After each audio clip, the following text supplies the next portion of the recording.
Yun mga kalapatids, bibigyan ko kayo ng tip paano palakasin yung mga YB nyo.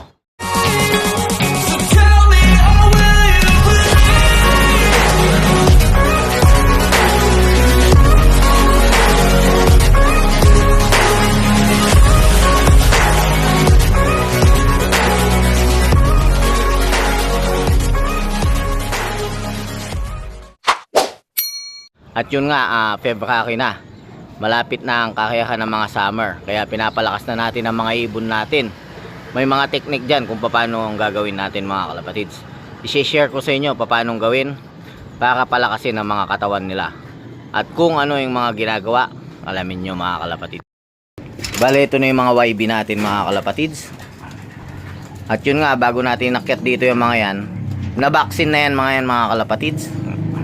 Kung napapansin nyo mga kalapatids, hindi pa sila naglulugon. Ayan. Bale, ang gagawin natin dyan sa mga yan mga kalapatids, naka high protein yung mga yan, papakainin natin ng carbo para maglugon sila, tapos iilawan natin para pagdating ng kakayaka, nakabihis na sila. Bale, ang case nyan nga is last week of March or first week of April. February ngayon, kailangan natin sila palakasin mga kalapatids. Paano natin gagawin yon? Dideworm natin.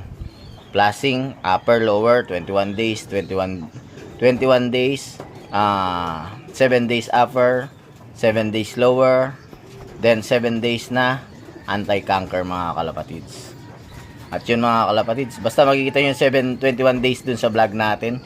Ngayon mga kalapatids, para lumaki naman ang katawan nila, papakita ko anong ginawa ko mga kalapatids. Yan mga kalapatids, papakita ko anong ginawa natin. Kukuha ko ng isa. Bye! Yan mga kalapatids. Pinutulan ko siya ng dalawa. Yan, nakakat siya ng dalawa. Nakakat sila lahat ng dalawa yan. Oh yeah! Yan mga kalapatids. Nakakat sila ng dalawa lang kinat ko mga kalapatids. Then mga kalapatids, ang purpose kasi nito, parang sa basketball lang yan mga kalapatids. Para lumakas ang paa mo, kailangan, yung mga iba naglalagay ng weights. Hindi naman natin pwedeng lagyan ng weights to mga ito mga kalapatids. Kaya ang ginagawa ko, kinakat ko sila dalawa para may hirapan silang lumipad.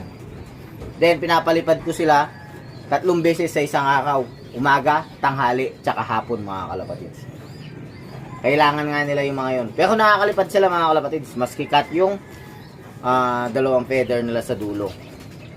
Yun nga, yung ganito ang masasanay sila na lumilipad ng kulang yung pakpak nila. Lalaki yung mga muscle nila dito mga kalapatids.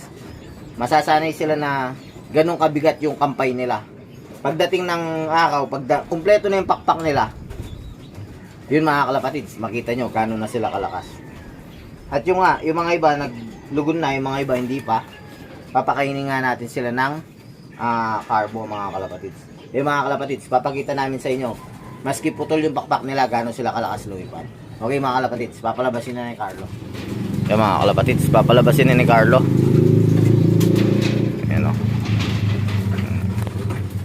Ayan nga, mga lugon-lugon pa yung mga yan, mga iba, di pa pala naglugon.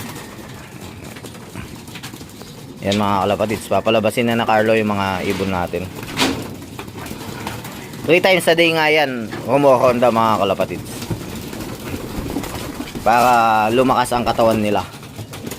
Yan, lalagay niya sa viewing. Para kwan. And then, papakawalan na ni Carlo.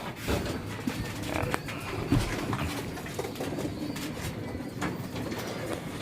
Yun double banlock.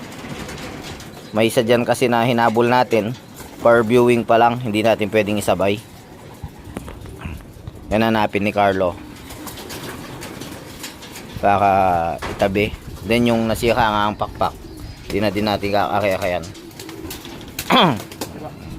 Yung double ban. Ayan, sige, pakawalan mo na.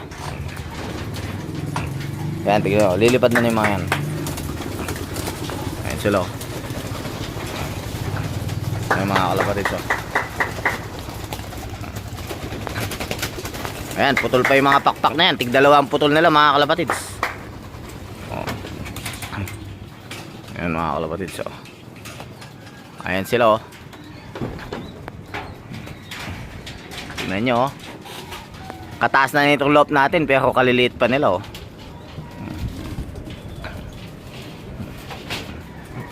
Yan nga mga kalapatids. Yan yung mga summer natin. Yan, bali 2 days pa lang sila nag-ropings nyan. Ayan sila mga kalapatids oh. Kung nakakarinig nyo, medyo nag-e-echo yung mga pakpak nila dahil nga sa bigat ng mga kon nila. At yun, pag may pumasok na, papapasukin na natin kagad. Sasanayin natin sila ng stick. Ayan.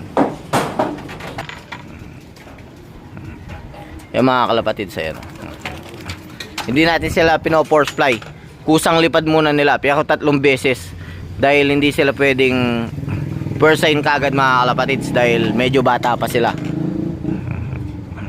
Pag dating ng mga ilan weeks, doon na natin sila first sign mga kalapatids.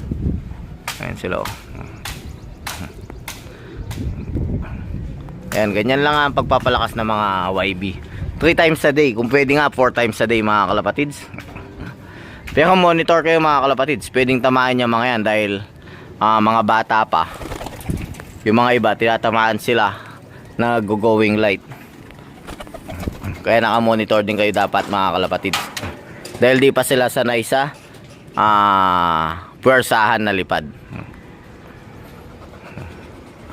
Nakarinig nyo yung mga pakpak nila. Kung nandito lang kayo, nag-e-echo dahil persado yung mga pakpak nila. Ayan o. Hanggang sa masanay na silang ganyang kabigat yung ganyang kalakas yung kampay nila. Ayan sila mga kalapatids. Maski may putol na yung mga pakpak nila, ganyan pa rin sila kalakas lumipad. Ayan yung mga iba. Ayan, pagbabang ganyan, stickin na kagad mga kalapatids para nasasanay sila sa stick o. Ayan o. Ayan sila mga kalapatids oh. Ayan. Ayan, ganyan lang. Stickin lang natin mga kalapatids para kuan. Ayan. Pag nasanay naman sila sa stick eh wala nang problema. Ngayon nga medyo matutututokan natin yung mga ibon natin dahil dito tayo nagtatrabaho sa bahay. Ginagawa na natin yan. Kaya medyo nakatutok tayo sa kanila. Hindi gaya dati.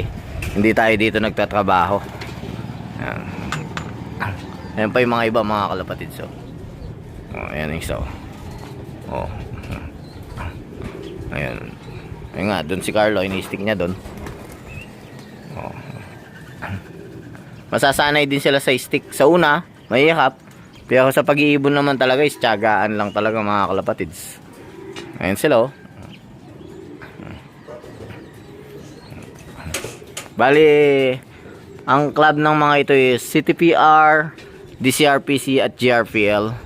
Shoutout nga po sa mga presidente ng mga club na nilalakawan natin. Kay sa CTPR, kay Paring Noy Dilaca. At ongoing po ang South Race namin.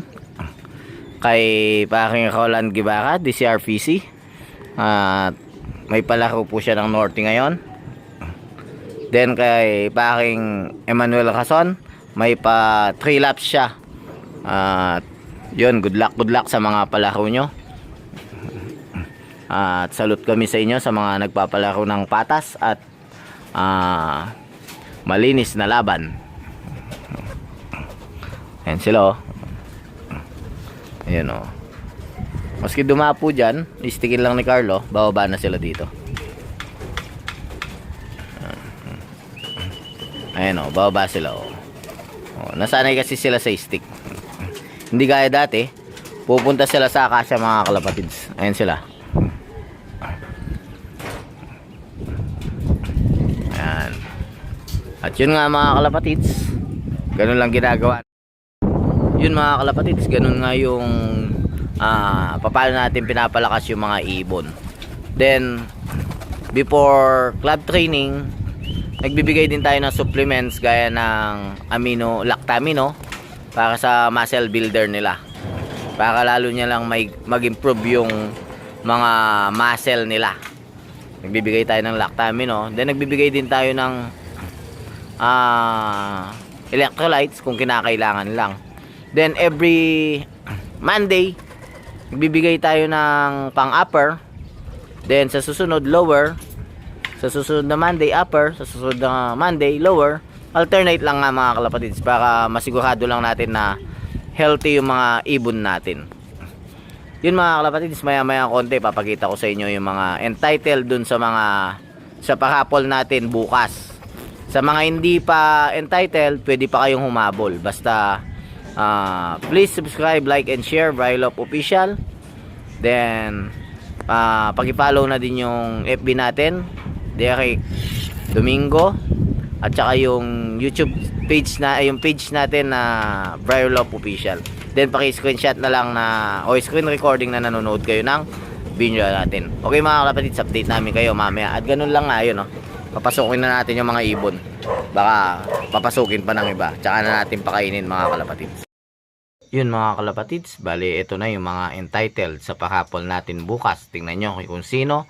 At yung mga hindi pa nabanggit, humabol na kayo. Pwede pa naman hanggang bukas pa ng gabi.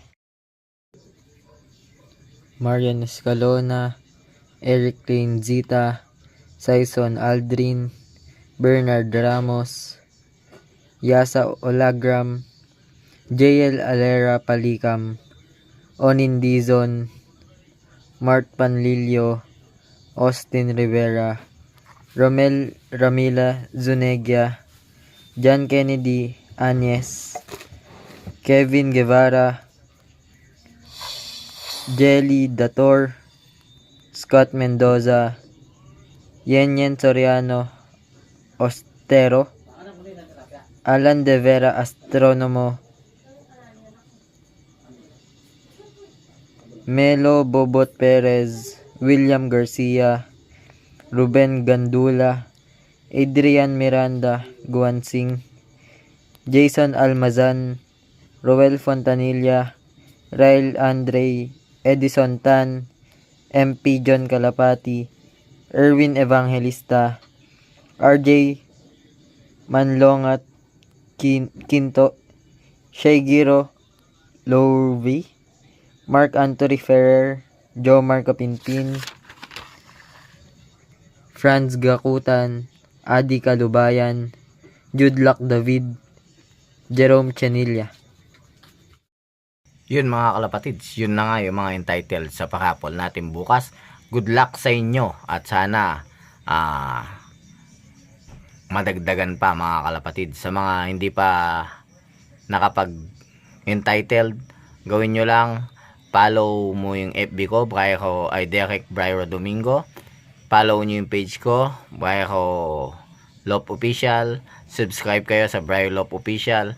Then screen recording na nanonood kayo ng video ko. Then send nyo messenger sa Brylop Official para may habol pa kayo bukas. Yun mga kalapatid, sa mga hindi pa nag-subscribe, please subscribe, like, and share Brylop Official and hit the notification bell para lagi yung updated sa aking channel. Okay mga kalapatids, bye! I can fly.